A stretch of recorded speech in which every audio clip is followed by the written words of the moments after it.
નમસ્કાર, આપ સૌનું સ્વાગત છે. આજે આપણે ગુજરાતી વ્યાકરણના એક ખૂબ જ રસપ્રદ ટોપિક પર વાત કરવાના છીએ અને એ છે ક્રિયા વિશેષણ. આ સફરમાં આપણા માર્ગદર્શક છે શ્રી હેમેન્દ્રસિંહ રાઠોડ.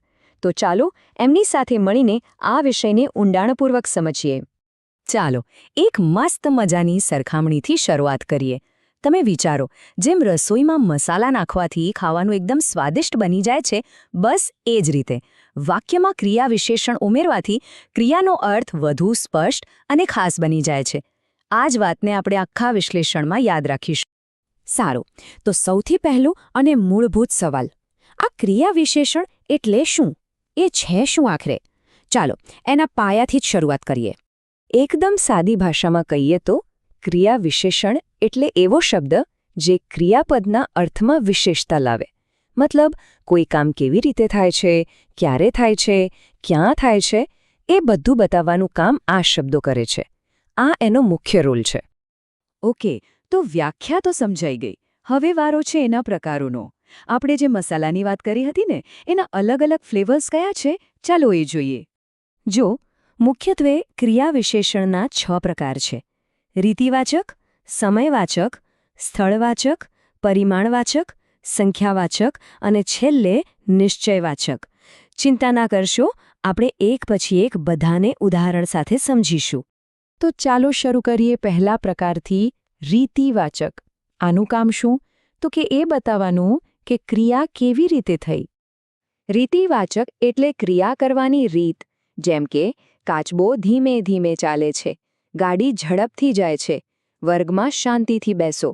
આ બધા શબ્દો ધીમે ધીમે, ઝડપથી, શાંતિથી એ બતાવે છે કે કામ કઈ રીતે થયું. બસ આ જ છે રીતિવાચક. ચલો હવે બીજા પ્રકાર પર આવીએ, સમયવાચક. નામ પરથી જ ખબર પડી જાય ને, આ આપણને જવાબ આપશે ક્યારે. આ એવા શબ્દો છે જે ક્રિયાનો સમય બતાવે. આપણે રોજ બોલીએ છીએ, હું આજે આવીશ, તમે અત્યારે શું કરો છો? તે હંમેશા મોડો આવે છે. આ આજે, અત્યારે, હંમેશા, આ બધા સમય બતાવે છે. ત્રીજો નંબર છે સ્થળવાચકનો. આ પણ નામ જેવું જ કામ કરે છે. આ આપણને કહે છે કે ક્રિયા ક્યાં થઈ રહી છે, એટલે કે ક્રિયાનું લોકેશન. દાખલા તરીકે, પતંગ ઊંચે ઉડે છે, અહીં આવો. ત્યાં શું છે? નીચે જુઓ.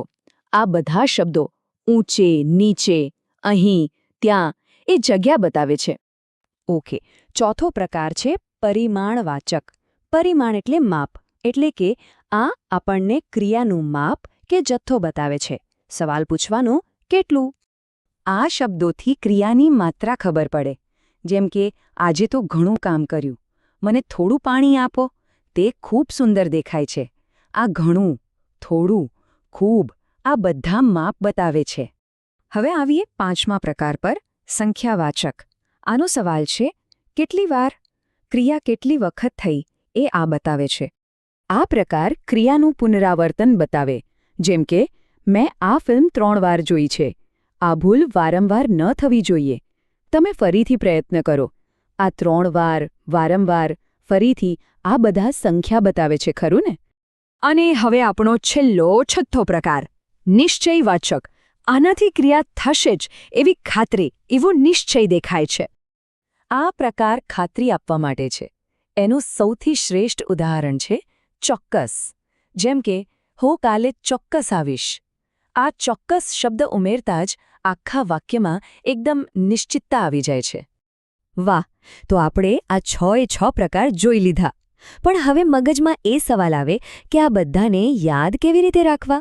કોઈ સહેલી રીત છે? હા, બિલકુલ છે. ચાલો એક મસ્ત શોર્ટકટ જોઈએ.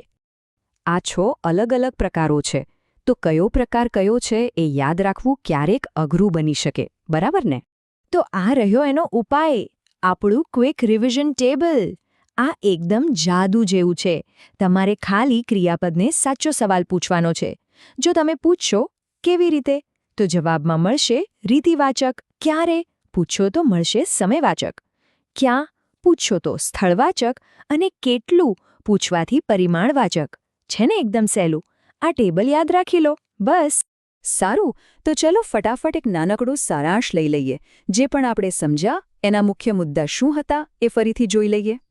તો આખી વાતનો સાર એ જ છે કે ક્રિયા વિશેષણ આપણી ભાષાના એ જરૂરી મસાલા છે જે વાતને વધુ સ્પષ્ટ, વધુ વિગતવાર અને સાચું કહો તો વધુ જીવંત બનાવે છે.